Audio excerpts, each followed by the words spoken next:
Hello everyone. Today I'm going to do a video where I'm trying to put together a vision I have in my head for a really neutral sweater, probably a cardigan, but I'm going to try to use some of my fiber stash, which includes some wash locks, a little bit of comb tops, some roving. So I think what I'm going to try to do is in this series go through all the steps, and if I'm not successful with it, then we may abandon the series. Who knows? We'll find out. But what I was doing was sorting my stash a little bit last night of just like raw wool, and I found this. Let me just pull out a fluffy cloud for you. This, all the locks look like this, which is incredible. I had never had such a crimpy, clean set of wash locks before. So this is from my friend Jacqueline, Lily Dog Yarns, and she got it from Hubbard. So she very kindly gifted me some extras of her wash fleece. So she got this from Hubbard Ranch, and it's a 75% Corriedale, 25% merino. And when I decided to just sit and pick some stuff while I watched a movie with the kids last night, and oh my gosh, this is like a fluffy cloud dream. And I was like, okay, I got to use this for something, but I don't want to I have 100 grams of it. So I'm going to need to mix it with other stuff to make it stretch if I want it to be part of my cardigan. And now I have zero confidence in my own ability to combine fibers in a way that's going to end in a certain end result. So we're going to be doing a lot of sampling, and that's what I'm going to do today. Is I'm going to prep probably like a 20-gram skein to sample.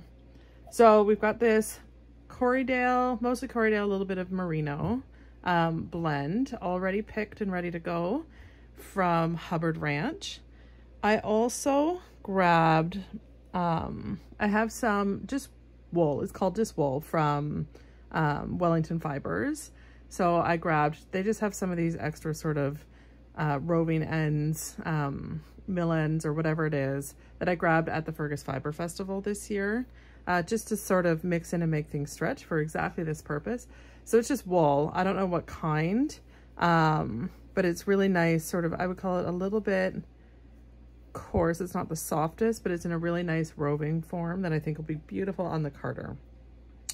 Little bits of VM, but that does not scare us one bit. So that's what this one is. Then I found also from my friend at Lily Dog Yarns, she had sent me some roving, and this is CVM from Artifacts of Appreciation. Now I've never ever spun CVM before. I do have some wash locks as well to play with, also from Jacqueline, but I thought that this was sort of the exact kind of color. If you know me, you know I don't love gray. And I feel like in the video, this is turning gray, leaning a little bit of gray, but it's more of like a taupey, sandy with a little bit of gray in it. And I'm really excited because I want to put some CVM in there for sure. I'm not sure if I might need to pull it open a little bit, but again, it's in a nice sort of roving form. And I liked the color because I'm not going for a white thing. I'm going for like a light neutral. Then I also grabbed, I've had this for a really long time. This was actually my first scouring journey, was with alpaca, and the story of how I got this alpaca was really random. I was at a very non-fiber related retreat at a farm, and they had alpacas, and they just had bags of alpaca fur, and this was before I even really knew how to spin. And I was like, hey, can I have some? And they said, sure, we don't know what to do with it. So they had just sort of taken over these alpacas. And so I didn't know what to do with it either, but I have like a ton of this, and I would like to put some in to add a little drape to my cardigan. I'm thinking an open face cardigan that I might close with a shawl pin, but mostly just have it open and kind of long.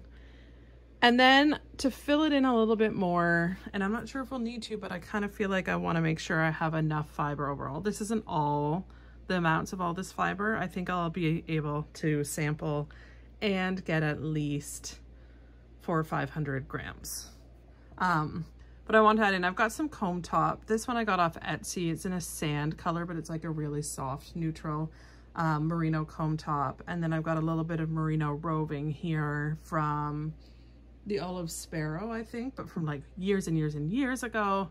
So I just wanted to kind of like try this out and see how it goes. Oh my gosh, we're already 5 minutes in. I'm doing a no pause video here. So I wrote a recipe. I just want to talk about what this was. So I wrote a recipe and I'm ready to weigh out the bits that I want. Okay, so I know that I want 4 grams. Okay, I'm gonna try to do a 20-gram little bat here. 4 grams of these very floofy cloud-like bits. And I think what's important, I've never really done a carded up. Ooh, that's exactly 4 grams. Crazy. I've never done a carded up full sweater quantity. I have done a full sweater with blending board blends before. So I don't really know. It feels to me like the best course of action. That's a little too much. Doing 4 grams of this. That's good. I feel like the best course of action is to do like card them all up and then do one pass of them blending together to get sort of that right mix.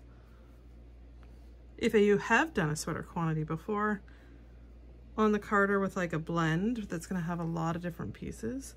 Ooh, where is the end? There we go. Then maybe let me know what the right strategy is, because I want it to be pretty consistent. Like this is supposed to be a pretty consistent thing, not a have a lot of stripes and variegation. I'm going to take a little bit off of that. Tiny bit more. Beautiful. Okay, and then alpaca I want around 4 grams as well. I'm basically trying out as our first sample an even amount of all the main locks, and then I'm gonna do so 20%, 20%, 20%, 20%, and then I'm gonna do 10% of each of these colors, mainly just because I do think I want a little bit more of that sandy color to come through. So this one I just want 2 grams. Let's see, 2.3, that's good enough. At least I think that's good enough.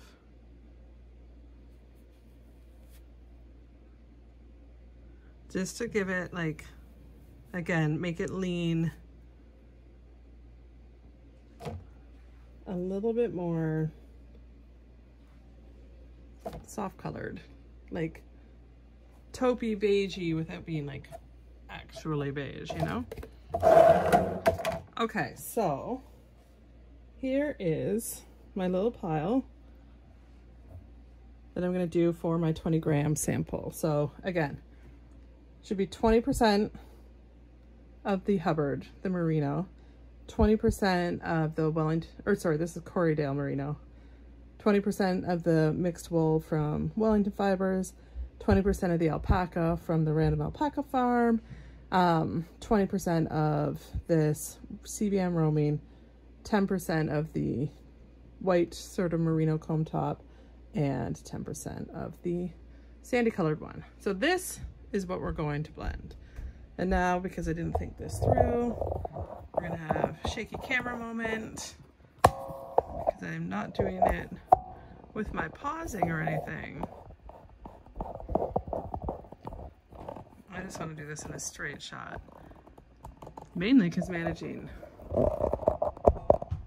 file sizes on my iPhone are a little bit ridiculous. Okay, so this is going to be an awful moment.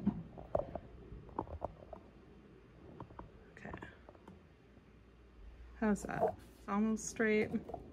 Maybe I'll just turn my carder a tiny bit to make it look like it's straight. Okay. So I think what I'm going to do to start for the base, I think I'm going to put this roving, because it just feels like it would be a nice starting point. And again, I have had success recently doing kind of like sandwiches, we'll call them. where I'm kind of laying a bunch of stuff out together. I did really pick apart this alpaca as much as I could. I know there's some shorter cuts in here, because again, I don't think they were sheared the way that people who often use their alpaca hair would use them. But then I'm going to put some of this on. I'm worried this is going to be too big of a sandwich already. So maybe I'll just do that sandwich.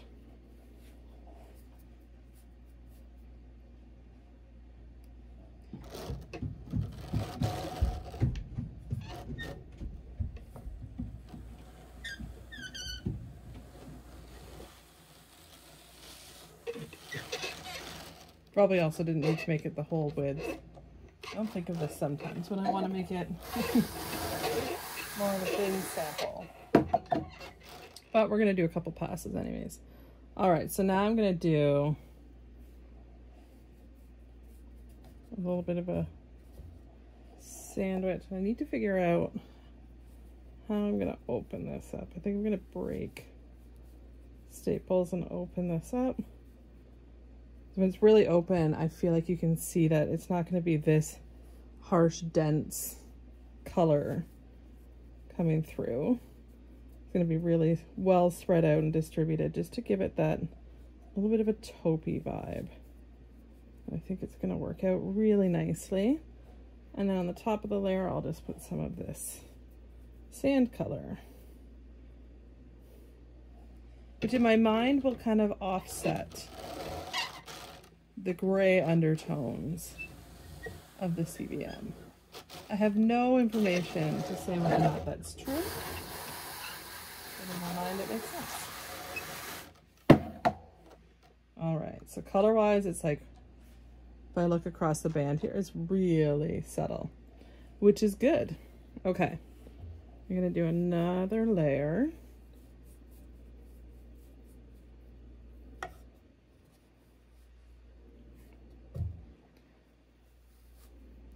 I'm definitely, I think I'm getting better at sort of really fluffing out the pieces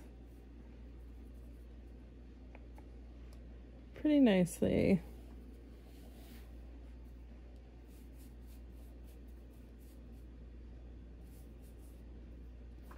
All right, let's put this little sandwich in.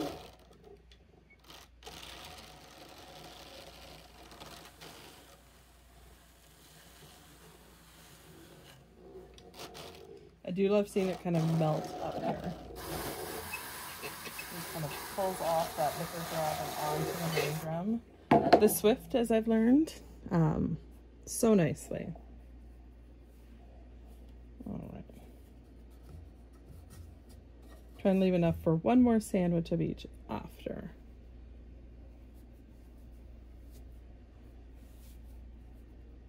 I love how bouncy the CBM, my first impressions, again, I've never spun CBM, I've never carded it.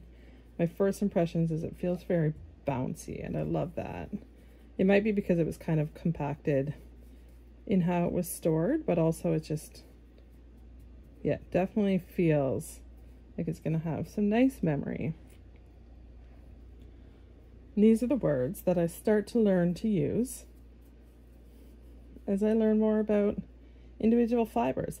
I was interested, I did a little, like, not an in-depth Google search, but I was trying to find a nice source for, you know, which breeds make really nice mixes in different ways. Like, not even as general as like, oh, mix a long wool with a fine wool so that it kind of fills in the gaps, which is something I've heard Melanie say several times, but more along the lines of, you know, a CBM and a Shetland. Like, I'm just making something up right now because I have literally no idea, but I was hoping to find like a really good blog post. So if anyone comes across a really good blog post or resource, even my Fleece and Fiber source book doesn't really have a guide for, like, it describes all the wools and shows what they look like, but it doesn't have like a, oh, you should mix this with, like a pairs well with type thing. Almost like a wine pairing, you know, like goes well with this and this and this. So that people like me who have I now have a lot of fiber, but I don't really have a handle on how to mix them or what makes sense, what's successful. So I'm just going to do a whole bunch of trial and error. Looks like I had a little too much alpaca in that little sandwich there. That's all right. I also know I have some shorter cuts, so I'm not surprised that it's coming out there. Okay, I'm just going to pull them off because I don't want them sitting there. I forget I'm doing a video and I start muttering to myself. Okay. And then the last sandwich.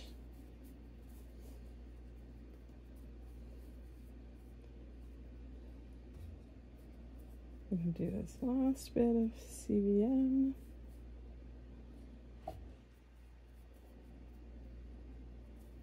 The last bit of that sand-colored merino combed top.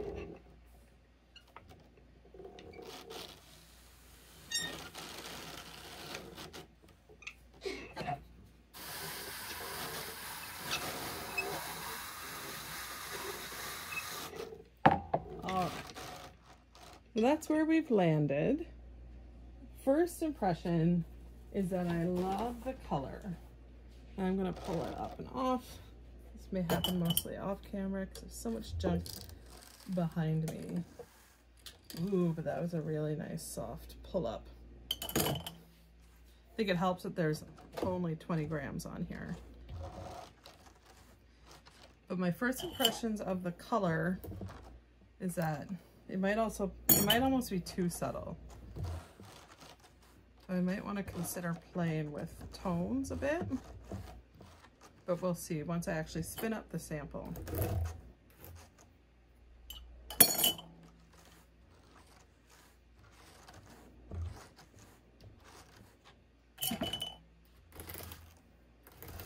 Just finishing pulling it up. Okay, let's take a look together. See if I can focus in on it. Very nice. So it definitely has that neutrally taupey feel, like it leans beige or almost like coffee creamer rather than leaning gray. So that's really good. I like the feel of it so far. I like the floofiness of it. So I'm going to run it through one more time, and I'm going to do it live with you guys here because that's what we're doing today. But my ultimate goal is to find the right blend and go on the journey of actually turning it into yarn and then into a cardigan, all covered in like a series, which may take a long time. It depends how hyper focused I get. I will say I have been pretty much a monogamous knitter recently. So I'm going to draft it out this way, then floof it the other way. I gotta remember my steps I've been working on. Okay. But yeah, I've been pretty good at doing one, maybe two projects at a time knit-wise. And if I can get that same sort of focus and attention on my spinning, I think I'll be in really good shape. But I am hoping to do it woolen-spun so that A, it will spin up nice and quickly, and B, that will make it really sort of light. I'm looking for something warm and light that doesn't necessarily need to translate to a fingering weight, as long as it translates to something warm and light. But yes, I have a very specific vision of a cardigan that I want to make. I have not seen a pattern that suits my needs, so I might be free-forming it, or I might be doing something like more like a traveler shell or something with this hand spun as just like a comfy throw over option. Oh, did I forget to, I forgot to draft it this way. I keep forgetting.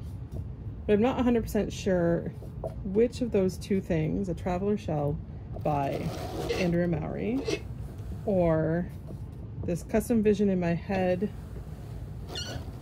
that I need to find a pattern for, or Freeform. Not sure which one will get this hand spun, but one of those two most likely. I know there is a knit along going, or a spin it to knit it challenge going for the Traveler series, which I've technically already completed because I did a hat out of hand spun, the Traveler hat, and I did a shawl out of hand spun, and I did the cowl out of hand spun. So I guess I've already done it several times, but it's that sort of sweater one that I want to do at some point. Now I'm just rambling about knitting plans or crochet. I haven't done a crochet item in a long time. My issue with crochet garments is just usually the fabric is a little thicker, the finished fabric, than what I'm envisioning for this specific. Okay, enough rambling. Ooh, I'm liking what I'm seeing there very, very, very much. So I will be excited. And if I can get excited to spin this sample, that means I'll probably spin it today. And if I can spin it today, then know what tweaks I want to make, that means we can move forward pretty quickly. If I get indecisive and need a whole bunch of options and try a bunch of different things to get to the right thing, that's fine too. It just means it's going to go slower, and the slower it goes in my mind, usually that means the less chance of like momentum carrying me forward, if that makes any sense. Okay, incoming. Second pass definitely has the color more uniformly distributed. I am a little curious. Once I spin this up, I'll be curious to see how the color looks. Because again, I don't want it too beige, because too beige beside my skin becomes very kind of lost on my body. So I don't like that beigey neutral so much, but I do like something leaning that way. All right, so this is, let me just kind of, I'm not going to roll it up like a bat. I think I'm going to do the bun. All right, so here's the bun. This is my first attempt at blending a wool combo to spin up and try for a sweater quantity knit in the future of a cardigan of some sort for myself. All right, well, stay tuned. I don't know what I'm going to call the series yet or anything. We're just going to let it kind of evolve. But I'm going to probably try to spin this up today if everything aligns for me. Hope you have a great day. Hope you're able to do something fibery or yarny or crafty, and we'll see you next time.